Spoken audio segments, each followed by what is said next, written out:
வணக்கம் மக்களே. இன்றைக்கி பார்த்தீங்கன்னா ரோட்டோத்தில் வைக்கல காலம் தான் நம்ம வீட்டில் ட்ரை பண்ண போகிறோம். அதுக்கு பார்த்தீங்கன்னா ஒரு முட்டைக்கோஸ் 30 ரூபாய்க்கு வாங்கிட்டு வந்துட்டேன். அதுக்கப்புறம் பார்த்தீங்கன்னா கான்ஃப்ளவர் மாவு, மைதா மாவு, கொஞ்சோண்டு கருவேப்பிலை கொஞ்சம் தலை, வேணுங்கிற அளவுக்கு கேசரி பவுட்ரு, கலருக்கு ஏற்ற மாதிரி. அதுக்கப்புறம் பார்த்தீங்கன்னா இந்த மாதிரி பக்குவத்தில் ஊட்டி வச்சுங்க. கடைசியாக அடுத்த எண்ணெயில் போட்டு பொரிக்கும் போது ஆல்ரெடி அற்புதம் அப்படின்னு சொல்லிட்டு தான் இருந்துச்சு. எங்கள் அம்மா தான் பொரிச்சு கொடுத்துட்ருக்காங்க, ஏன்னா பக்கோடா பக்குவத்தில். அதனால் அடுப்பை பற்ற வச்சுட்டோம். அடுத்து எண்ணெய் ஊற்றணும். எண்ணெய் ஊற்றுறோம்.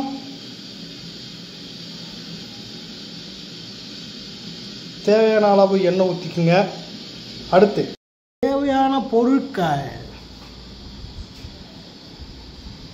எல்லாமே இருக்கு. எண்ணெயில் கருவேப்பிலை நறுக்கி வச்சதை போட்டுக்கலாம்.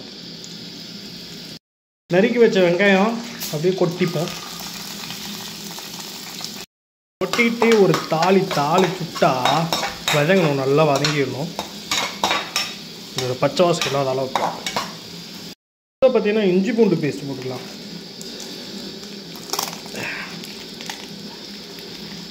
நல்லா போட்டு அடிச்சுட்டா மிளகாத்தூள், நார்மலாக யூஸ் பண்ணுற மிளகாத்தூள் போட்டுக்கலாம். நல்லா காற்றுக்கு ஏற்ற மாதிரி போட்டுங்க. ஏற்கனவே செவசம் தான் இருக்கும். தாளிக்கும் போது எப்படி ஏறிச்சு பாருங்கள். கரம் மசாலா கொஞ்சோண்டு போட்டுக்கலாம் லைட்டாக, சும்மா ஒரு சாம்பிளுக்காக லைட்டாக போடுங்க. தாளிக்கும் போது ஒரு மனம் இருக்குது, செம்மையாக இருக்குது, அல்டிமேட்டு. இது மட்டன் மசாலா கொஞ்சோண்டு போடுவோம். டொமேட்டோ கெச்சப் கரைசி டொமேட்டோ சாஸ் பார்த்தீங்கன்னா ஒரு 7 எடுத்து போட்டிருக்கேன். ஏதோ 8வது ஆச்சு. இந்த மாதிரி போட்டு ஒரு 8 போட்டுக்கிட்டிங்கன்னா இந்த அளவுக்கு உங்களுக்கு ஒரு டேஸ்ட்டாக கிடைக்கும். இந்த கொத்தமல்லி தழை போட்டுக்கலாம். போட்டு கட்டால் ஒரு கிண்டி விட்டோம்னு வச்சுங்களேன், இது கடையில் வாங்குகிற காளான் மாதிரியே அப்படி இருக்குது. பொரிச்சு வச்சுருக்கிற அந்த முட்டைக்கோஸும் மைதா மாவு, கான்ஃப்ளவர் மாவு போட்டு வச்சது இங்கே இருக்குது. ஓகேங்களா? இதை தூக்கி தான் அங்கே போட வேண்டும். கண்டிப்பாக போடுவோம். நம்மக்கிட்ட இருந்த எல்லா பொரிச்சு வச்சிருந்தும் எடுத்து உள்ளே போட்டோம். நீ எவ்வளோக்கு எவ்வளோ காளான் வரப்போகுதுன்னு தெரில.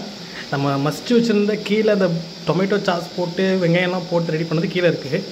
மேலே இதை போட்டு வச்சுருக்கோம். மேலே இப்போ நம்ம தண்ணி ஊற்ற போகிறோம். பார்த்தீங்கன்னா ஒரு 1/4 சொம்பு இருக்குது. தேவைக்கு ஏற்ற மாதிரி ஊற்றிப்போம். ஆனால் தண்ணி இது பத்தாது, இன்னொரு 1/2 சொம்பு மோறும். ஏன்னா கொஞ்சம் சேர்த்து ஊற்றிட்டேன். 1/2 சொம்புக்கு மேலே இருக்கும்.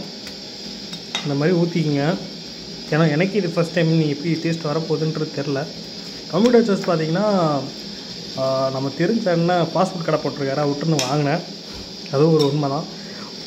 1 ரூபாய்க்கே வாங்கினேன். சும்மா வாங்கக்கூடாது. இருந்தாலும் நம்ம இதுக்கு எவ்வளோ மேக்ஸிமம் செலவாகுதுன்னு பார்த்துட்டு இந்த கடை போடலாமா வேண்டாம்னு யோசிக்கலாம். சரி, ஓகே. இதில் உப்பு இருக்கலையே நான் பார்க்க போகிறேன். பார்த்திங்கன்னா கான்ஃப்ளவர் மாவு கலக்கி வச்சுருக்கிறது தண்ணி. இதை ஏன் சேர்த்துறோம் அப்படின்னா, இது சேர்த்துனா கொஞ்சம் கெட்டியாக ஒரு அந்த மாதிரி நமக்கு டேஸ்ட்டாக கிடைக்குன்ற மாதிரி நான் பார்த்தேன்.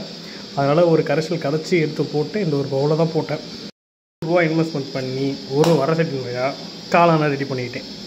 30 ரூபாய்க்கு இவ்வளோ தான் கொடுப்பாங்க. இவ்வளோ தான் இருக்கும்.